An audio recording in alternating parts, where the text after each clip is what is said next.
Elohim fights for you. And Joshua captured all these kings in their land at one time, because the Lord Elohim of Israel fought for Israel. Understanding the war that led Israel to take possession of the land of Canaan is not an easy matter.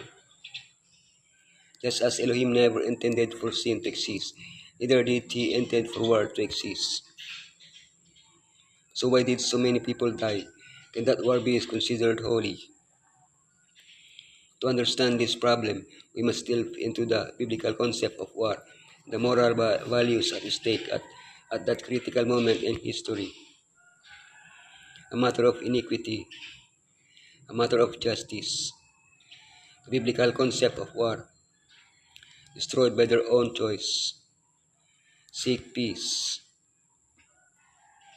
a matter of iniquity. In the fourth generation, your descendants will come back here, for the sin of the Amorites has not yet reached its full measure. Archaeology has revealed that Canaan's religion was exactly what the Bible says: sorcery, divination, communication with the dead, spiritism, and child sacrifice. To this must be added the rite of sacred prostitution, which had very little to do with sacredness, practiced by both priests and priestesses. Although these practices were already common in Abraham's time, Elohim gave them more than 400 years to rectify their behavior. Finally, these aberrant rites, which lowered people's morality and fostered all kinds of vices, had to be put to an end. The extermination of the Canaanites would prevent, at least for a time, the moral degradation of humanity. Matter of justice. Elohim is a righteous judge. Elohim who displays his wrath every day.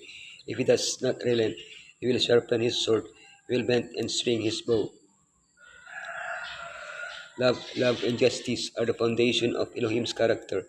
This makes him a just and impartial judge, who postpones punishment so that the sinner may be converted, but who will not tolerate evil forever. The war to conquer Canaan was not waged for imperialist reasons, but by divine order to carry out the punishment that its wicked inhabitants deserve. Elohim's desire was to establish a just government in that territory, which would be an example to all nations, motivating them to elevate their moral concepts and thus achieve a state of peace and justice worldwide. As a warrior and judge, Elohim is committed to implementing, stabilizing, and maintaining the rule of law, which is a reflection of his character. The biblical concept of war. But be assured today that the Lord your Elohim is the one who goes across ahead of you like a devouring fire. He will destroy them, he will subdue them before you, and you will drive them out and annihilate them quickly, as the Lord has promised you. Biblically, wars were to be limited to specific situations and were defined by Elohim himself. These are the rules that govern wars authorized by Elohim. A professional army was not allowed. The soldiers were not paid and sometimes could not even take loot. Warfare was only permitted for the conquest of or defense of the promised land at that particular historical moment. They were led by prophets inspired by Elohim, such as Moses or Joshua. Spiritual preparation was required before the battle.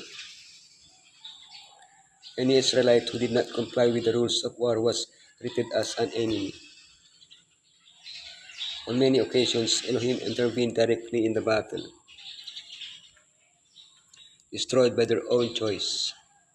So Joshua subdued the whole region, including the hill country, the Negev, the western foothills, and the mountain slopes, together with all their kings. He left no survivors. He totally destroyed all who breathed, just as the Lord, the God of the Elohim of Israel, had commanded. The entire territory of Canaan was declared anathema, that is, dedicated to destruction. Every living thing was to die. However, there were exceptions. Those, who, those destined for destruction who obeyed Elohim could live like Rahab. Israelites who disobeyed Elohim were to be put to death, like Achan. Before Elohim, Canaanites and Israelites were viewed equally, impartially.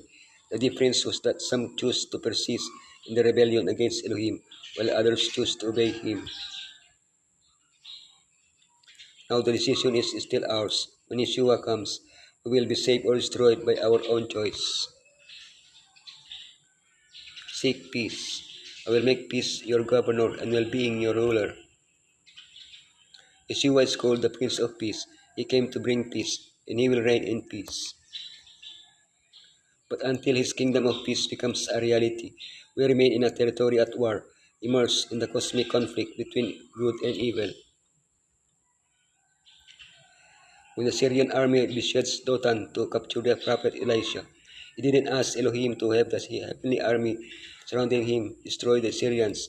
Instead, he asked to lead the blinded Syrian army to Samaria, so that once there he could bring peace between the two warring nations.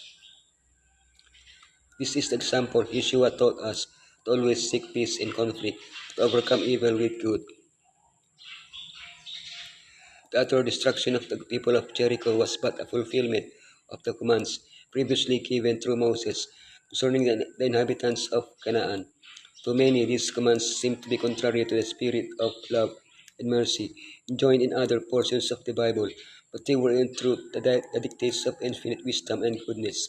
Elohim was about to establish Israel in Canaan, to develop among them a nation and a government that should be a manifestation of his kingdom upon the earth. They were not only to be inheritors of the true religion, but to disseminate its principles throughout the world.